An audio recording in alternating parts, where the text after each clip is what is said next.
بالاخره بعد از ماه‌ها کش و قوس طرح ETF اتریوم در آمریکا تایید شد و اتریوم تبدیل شد به دومین ارز دیجیتالی که به طور رسمی وارد تالار بورس نیویورک میشه. اما یه سری نکات بسیار مهم این وسط وجود داره که باید حتما اون رو بدونیم، چرا که چشم‌انداز روشنی از آینده بهمون میده و همچنین پاسخ برخی از سوالات مهم هم بینشون هست. حالا بعد از بیت کوین و اتریوم نوبت کدوم ارزهاست که وارد سبد ETF آمریکا بشن؟ این سوال بسیار مهم و البته استراتژیکیه که پاسخش رو توی این ویدیو به طور کامل بررسی می‌کنیم. همچنین به این موضوع می‌پردازیم که بازه زمانی احتمالی برای تایید شدن طرح‌های ETF بعدی چه زمانیه. مؤسسه سرمایه‌گذاری گریسکیل که پای ثابت تمام طرح‌های بزرگ ETF بیت کوین و اتریوم در آمریکاست و جایگاه ویژه‌ای هم داره، به تازگی اقدام به تأسیس چند صندوق سرمایه‌گذاری جدید و البته خیلی مهم کرده که حول محور 5 تا ارز میچرخه. در ادامه به معرفی و بررسی کامل این 5 تا ارز میپردازیم. چطورین رفقا؟ من آرشم و خوش اومدین به کانال سیرلند. حدود 4 ماه بعد از اینکه طرح ETF بیت کوین در آمریکا تایید شد و بیت کوین تبدیل شد به اولین ارز دیجیتالی که رسما وارد تالار بورس نیویورک میشه، در کمال ناباوری بسیاری از فعالین حوزه کریپتو و بلاکچین، روز 23 ماه می 2024 یعنی همین چند روز گذشته، طرح ETF اتریوم به طور رسمی توسط SEC تایید شد. با توجه به اینکه دولت فعلی و دموکرات آمریکا از روز اول فعالیتش تا الان از هیچ تلاشی برای ضربه زدن به بلاکچین و اکوسیستم کریپتو دریغ نکرده، اما بالاخره همه چیز دست به دست هم داد تا طرحهای ETF اتریوم تایید بشه. طی چند ماه گذشته توی کانال سیرلند به طور کامل پرونده اتریوم رو بررسی کردیم، درست مثل بیت کوین، تا رسیدیم به این موضوع که مؤسسات سرمایه‌گذاری بزرگی مثل بلک راک و فیدلیتی طی یه همکاری مشترک و همه جانبه لابی گسترده‌ای به راه انداختن برای تحت فشار قرار دادن دولت آمریکا و SEC برای اینکه طرحهای ETF اتریوم رو تایید کنن. توضیحات کامل رو میتونید توی این ویدیو تماشا کنید. هفته گذشته نظرسنجی گذاشتیم در این مورد که به نظر شما آیا طرح ETF اتریوم در ماه می 2024 تایید میشه یا نه، و خوشحالم که 74% از دوستان اعلام کرده بودن که بله تایید میشه، که این نشون میده این دوستان ویدیوها رو به دقت دنبال میکنن و موارد رو کنار هم قرار میدن. 26% از دوستان هم اعلام کرده بودن که به نظرشون این اتفاق نمیفته و SEC در نهایت تایید نخواهد کرد توی ماه می، که البته چندان هم بیراه نگفتن، چون تقریبا تمام کامیونیتی معتقد بودن که SEC در آمریکا طرحهای ETF اتریوم رو تایید نمیکنه، البته به جز معدودی از افراد که مطمئن بودن که این طرحها تایید میشن. یه نکته بسیار مهمی که در این بین وجود داره اینه که درسته که SEC طرحهای ETF اتریوم 8 تا مؤسسه رو تایید کرده، اما هنوز مجوز مانی منیجر یا مدیران مالی و پولی این مؤسسات رو بهشون ارائه نداده و تا زمانی که این مجوزها رو نداشته باشن در واقع نمیتونن مانور خیلی زیادی بدن روی ETF اتریوم خودشون. البته باید در نظر داشته باشیم که این مؤسسات فرم‌های S1 یا S1 خودشون رو ارسال کردن، اما بر اساس این چیزی که به نظر میرسه احتمالاً چند هفته تا چند ماه طول میکشه تا SEC این موارد رو تایید بکنه و مجوز مانی منیجر رو به این مؤسسات هم ارائه بده. همین موضوع تایید نکردن مجوز مانی منیجر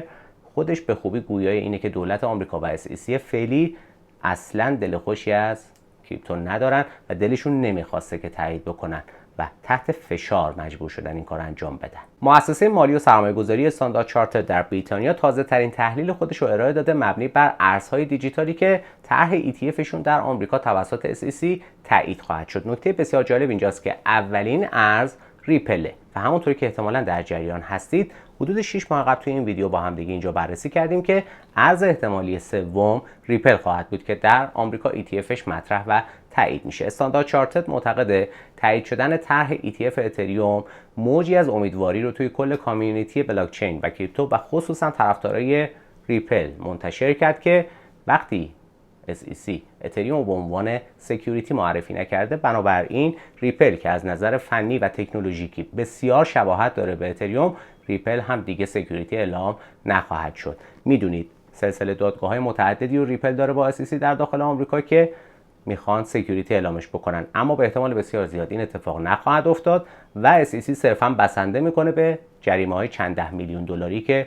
روی ریپل و مؤسسه پشتش اعمال بکنه و از اونها بگیره. اما ارز دوم که احتمالاً خیلی‌ها نمیتونن حدس بزنن، پنجمین ارز دیجیتال قدرتمند دنیا یعنی سولاناست که توی این کانال حداقل طرفدار هم کم نداره. توضیحات تکمیلی مربوط به سولانا رو در ادامه ویدیو بیشتر با هم بررسی میکنیم. ضمناً باید در نظر داشته باشید که از نظر استاندارد چارتر معتقده که ارزهای سوم و چهارم که طرح ETF شون در آمریکا مطرح و تایید میشه، تایید شدنشون احتمالاً میفته به سال 2025، یعنی دست کم تا پایان 2024 خبری از تایید شدن طرح ETF ارزهای سوم و چهارم در آمریکا نخواهد بود. مؤسسه سرمایه‌گذاری گریسکل در آمریکا در واقع یکی از بازیگران کلیدی و استراتژیک توی طرح‌های ETF بیت کوین و اتریوم محسوب میشه که نقش گاو صندوق رو بیشتر داره بازی میکنه. قبلا به طور مفصل راجع به صحبت کردیم، اما باید بدونید در همین حد که گریسکل میره ارزهایی که مثل بیت کوین و اتریوم رو به میزان بسیار بالا خریداری میکنه که بعد از تایید شدن طرح ETF ها اونو به سایر مؤسسات مثل بلک راک و فیدلیتی بفروشه که اینجا مشکل و نقیصه نبود عرضه اتفاق نیفته و شوک عرضه اتفاق نیفته. در واقع میره میخره و بعدا میفروشه. به اینها نقش پراکسی و واسط رو داره بازی میکنه. و نکته جالب هم اینجاست که بدونید توی پرانتز همینجا بهتون بگم میزان موجودی بیت کوین مؤسسه گریسکل طی همین چند وقت گذشته برابر و مساوی شد با تعداد بیت کوینی که مؤسسه بلک راک به عنوان غول 10 تریلیون دلاری در آمریکا و جهان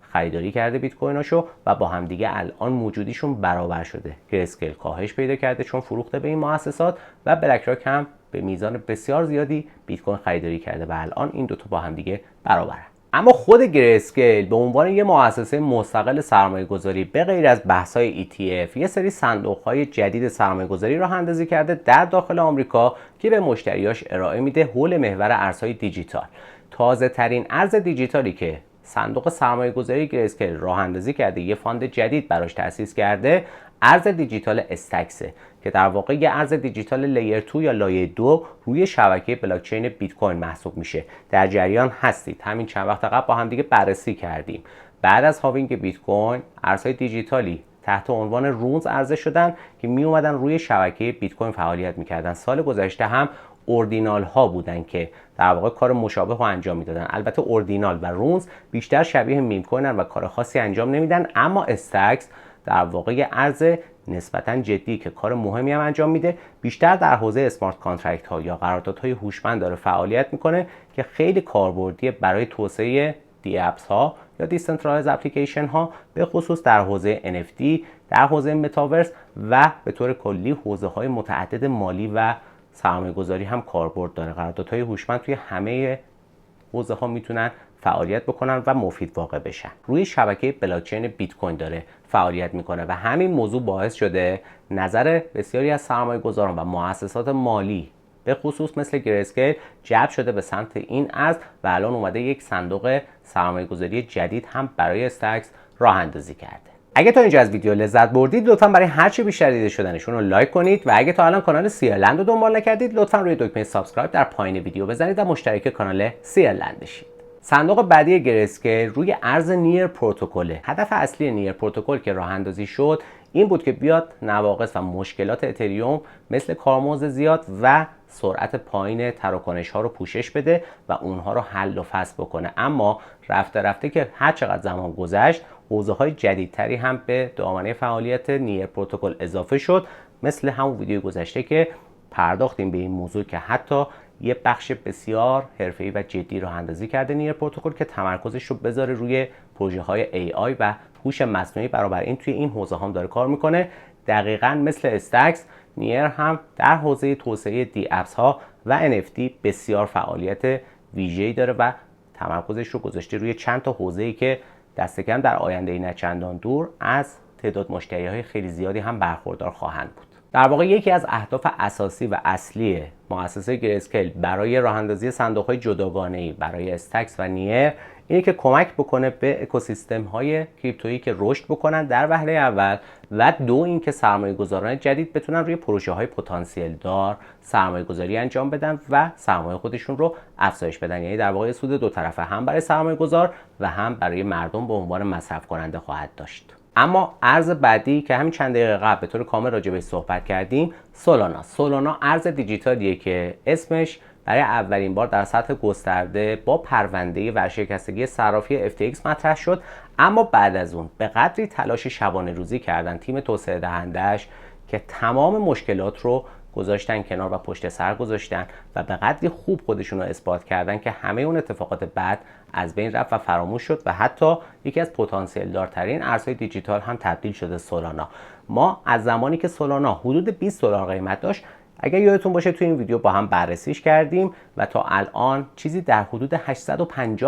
رشد قیمت رو تجربه کرده. سولانا هم ارزیه که گریسکیل یه صندوق اختصاصی سرمایه‌گذاری براش راه اندازی کرده. یه موضوع خیلی مهمی هم که سولانا ازش برخورداره اینه که یه فروشگاه اختصاصی یا همون اپ استور راه اندازی کرده برای اپلیکیشن های دی اپس یا دیسنترالایز یا همون اپلیکیشن های بلاک چینی که آینده اپلیکیشن ها در کل دنیا محسوب میشن. و برای اولین باری که دارم اینجا خدمتتون اطلاع میدم، بر اساس شنیده هایی که از سیلیکون ولی میاد، به احتمال بسیار زیاد اپل، کمپانی بزرگ اپل، در حال رایزنی با سولانا و تیم سولاناست که بیاد تکنولوژی پشت سولانا رو استفاده بکنن برای راه اندازی یه اپ استور یا فروشگاه اپلیکیشن بلاک چینی و کریپتویی. البته اینو بدونید که فعلا این موارد در حد شنیده است، اما احتمال اینکه اتفاق بیفته هست. ارز بعدی هم احتمالا خیلی از شما میشناسید، چین لینک معروفه که نقش ترمینال و هاب مرکزی رو توی دنیای بلاک چین داره ایفا میکنه. شبکه‌های متعدد با معماری و پروتکل‌های مختلف روی بلاک چین میاره،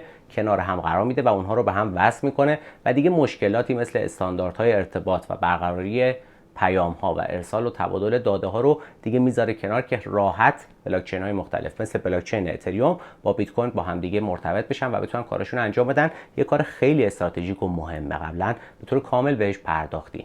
چین لینک در واقع شریک اصلی بنیاد سویفت محسوب میشه، همون بنیادی که تمام تبادلات و نقل و انتقال مالی در سطح بین‌المللی توی دنیا رو داره پشتیبانی میکنه و نسل بعدی سویفت میاد روی بلاک چین با استفاده از تکنولوژی چین لینک. بنابراین جایگاه خیلی استراتژیک و مهمی داره که باید به دقت اون رو هم مد نظر قرار داد. چین لینک هم ارزیه که توسط مؤسسه گریسکیل یه صندوق اختصاصی براش راه اندازی شده. ارز آخری که صندوق براش راه اندازی شده در داخل مؤسسه گریسکیل دیسنترالند و توکنش ماناست که در واقع یه توکن و ارز دیجیتال اختصاصی روی شبکه بلاک چین اتریوم که مخصوص حوزه گرافیک و حوزه متاورس و NFT طراحی و ساخته شده برای ایجاد جهانهای دیجیتالی که روی بلاک چین فعالیت میکنن. همونطور هم که بهتون گفتم، با توجه به اینکه روی حوزه ساخت و ساز و زمینهای دیجیتالی داره کار میکنه، شرکای بزرگی مثل حراجی ساتبی، کمپانی معروف آتاری و مؤسسات بزرگ دیگه ای داره که با همدیگه کار میکنن، از قابلیت‌های دیسنترالند استفاده میکنن برای توسعه جهانهای متاورس و همچنین گالری‌های هنری که بتونن خرید و فروش آنلاین بلاک چینی انجام بدن آثار هنری رو و همچنین بحث‌های NFT. و دیسنترالند هم ارزیه که روی گریسکیل یه صندوق اختصاصی براش ایجاد شده و دارن سرمایه‌گذار هم جذب میکنن براش. بنابراین باید این موضوع رو هم مد نظر قرار داد. از اینکه وقت ارزشمندتون رو گذاشتید و ویدیو رو تا اینجا دنبال کردید بی نهایت سپاسگزارم. تا ویدیو آینده، خدا نگهدار.